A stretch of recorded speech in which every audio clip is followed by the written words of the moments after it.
So you are back for another video. Today we have the force field case by Genki. This is for your Nintendo Oled Switch and it's a magnetic flip case. Made by vegan leather, good hold magnets, slight ergonomic grips, protect you from casual drops. We got it for around $29.99. We'll put a link down below. Here's your barcode or serial number. So let's it up.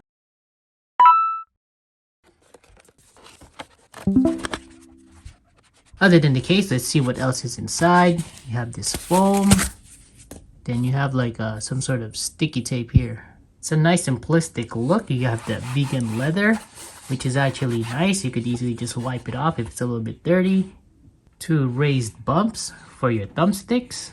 Bottom view, couple of cutouts for your speaker.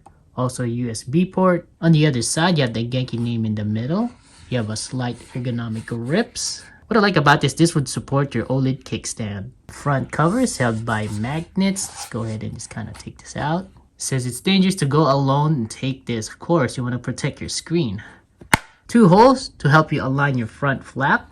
So when you're closing it, nice and perfect. Now there's no hook to close it. It's being held by magnets on each corner. That's nice.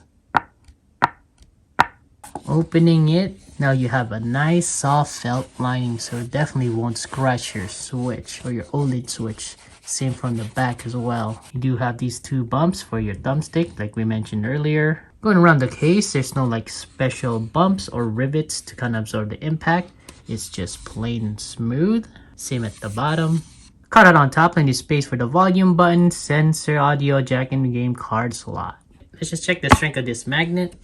I mean, I don't think you're going to be doing this to your Switch, but it has a good hold.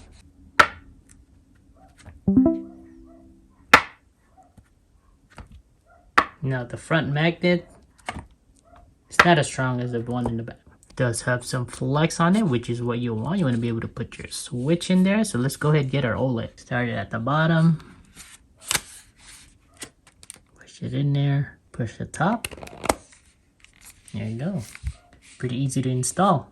Here's a look at the case without the front cover on. It's pretty slim actually. Now the screen is still exposed. You notice that the screen is a little bit higher than the lip here. You can see that on the camera. Here's another view. So if you don't have the front case cover, you might want to be careful. If you put it on your desktop face down, it's going to hit the screen first. I mean, it's kind of hard to tell. But I believe on the corners here is high enough. So, I mean, just be careful when you're putting it face down like this. Feels good on the hand. I mean, some other cases, this is a little bit higher or sometimes even a little bit sharper. This one's pretty smooth. Almost flat, so it feels good. Also, as far as the grip goes, I mean, you get a little bit of a grip, not too much. But it is there. It's basically grips for your middle finger. I mean, this is like almost a slim case. You know what? I'm going to go ahead and try it. I know it doesn't say that it's dockable, but let's try it anyway. Let's see. It's still too thick. Won't work. It feels like it's thin, but once you dock it, not enough space. Yeah, it gets caught on the case. Would have been cool though. What do you think of this case so far? Let us know. Slap on the front cover. Wow, it easily just goes in there. I do like that the two holes, so you know that you're aligned. Because if you have it here, obviously it's going to be off. It does help with the alignment. And we mentioned earlier, pretty strong magnets as well. I mean, I know you're not going to do this to your OLED, but just testing it out. So you just close it. You're fully protected. It's nice. Also protect you from drops as well. With this, with the thumbstick, it's a little bit raised too. Have to worry about it getting damaged. You also notice there's a little bit of raised lip here, so protect your trigger buttons when you're facing it this way. I mean, of course, if you have it this way, you'll hit. But if you're just facing it down, regular, it should be okay. Nice and protected. So let's see, the magnets in the front is strong enough so that it won't easily just come off or open. Okay, I thought it was a little bit on the weak side, but it's not just gonna open if you maybe press it on the top. See if the front opens. Yeah, that's good. Let's do it this way. See if the front opens. Don't recommend you doing this, but just to show you. So even doing this, it's not gonna open. In the beginning, we thought that the magnet's a little bit on the weak side, but it's just enough. I mean, you can easily open it, which is nice. And it doesn't just open when you move it around. So you did a pretty good job on this. Some cases have hooks like this. I mean, it's not necessarily a bad thing, you know. I mean, it's more of a secure fit, but it's a little bit, you know, it takes a little bit longer for you to take it off. That's why.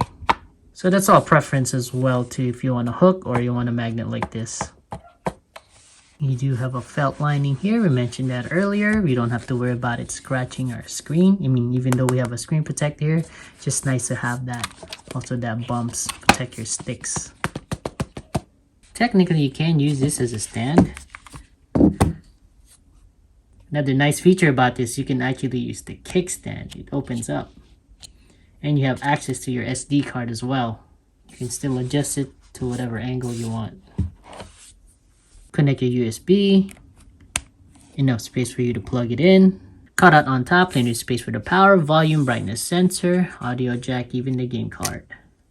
With the shoulder button exposed, you can take out the Joy-Cons if you want. Go ahead and slide it out. Let's see if it's hard or easy. Oh, it's stuck in there. Let's try that again.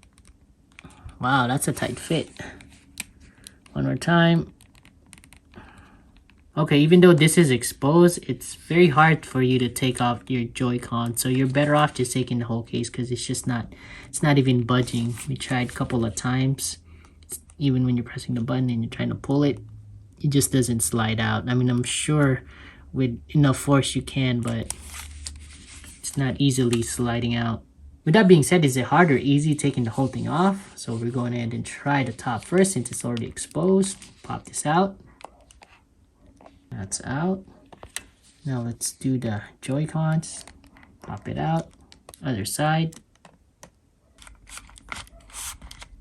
So just an FYI, if you're the type of person that switches case a lot, it's a little bit harder taking it off. That's not if it's also hard for you to take off the case as well. Let's just do a quick test play. It will give you a little bit more of a grip with that little bump at the bottom. And let us know in the comments below if you guys have played the Disney Speedstorm yet. I'm getting a little distracted here. It is mostly for your middle finger grip, but it does work. We do like this vegan leather. We could also easily wipe this if it gets dirty with like an antibacterial wipes. It is really nice to be able to use that kickstand while having a case on. Is it light or heavy? That all depends on the person.